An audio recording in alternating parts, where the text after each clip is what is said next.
We're gonna be plying together these two singles of this 100% Angora rabbit wool.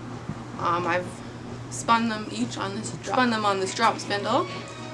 This is what the drop spindle can hold on each of these, so that's 2 full drop spindle loads. And we're going to I'm going to wind these into balls and ply them together. Got our 2 balls of singles right here. I'm putting them in these jars here, which keeps them from getting too tangled. And I'm not doing center pull, I'm having it come from the outside because every time I do center pull, it gets tangled.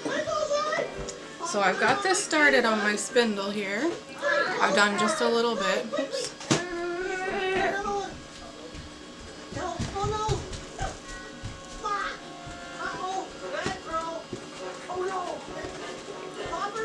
Peregrine, no.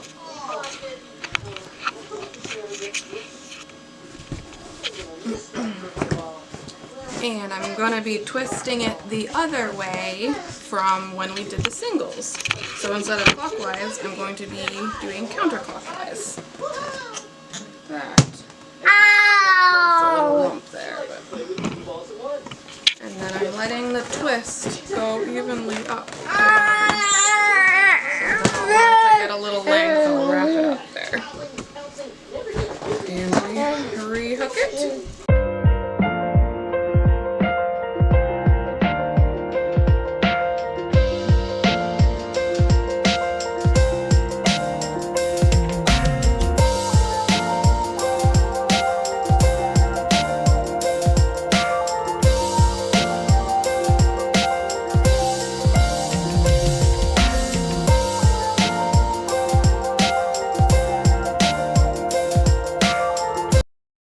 This is actually the first time I've plied Angora yarn, so it's kind of fun to see. It's really not any harder than any other kind of delicate fiber.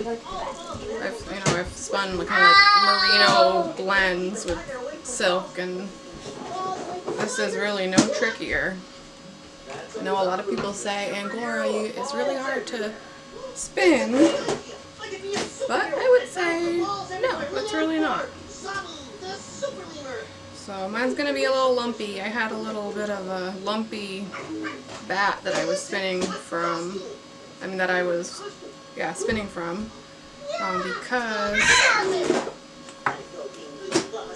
I'm still learning how to use my drum carder for preparing the fiber, and it's a little tricky with the Angora, so honestly I might try to get some wool combs instead, so I've heard that is a little bit better.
Plying these 2 balls together, and eventually I'm going to end up with a whole spindle full of 2-ply 100% Angora.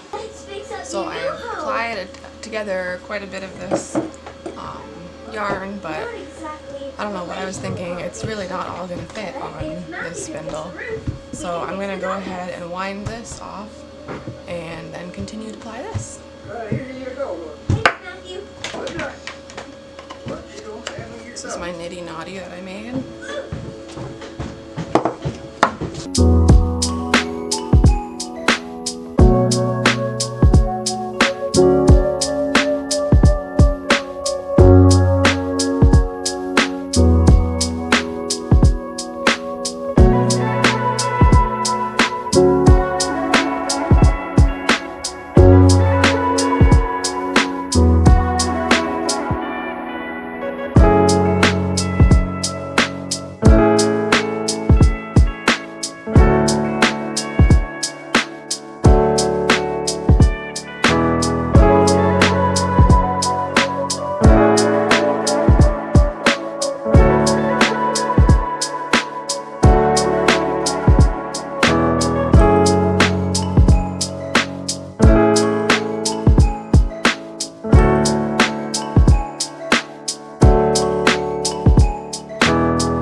Alright, can you be quiet for a minute? Stop doing that for a minute. I'm doing a little quick video.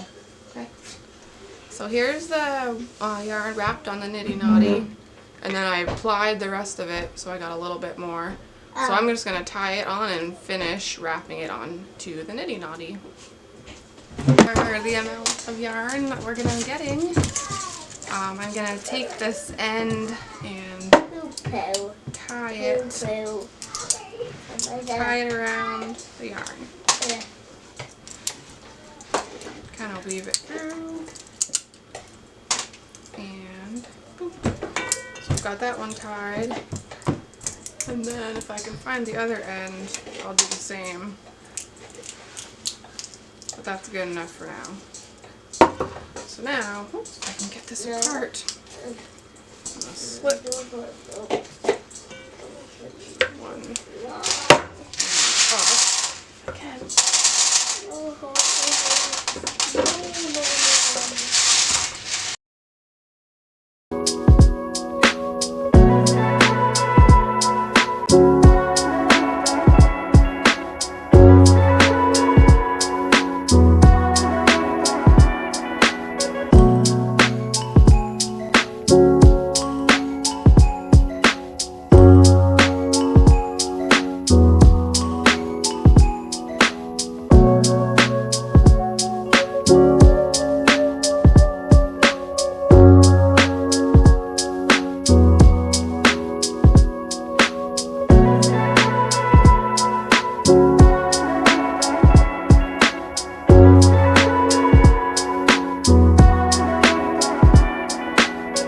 Yarn soaking in this water now. I'm going to let it soak overnight to set the twist, and then we'll hang it up to dry.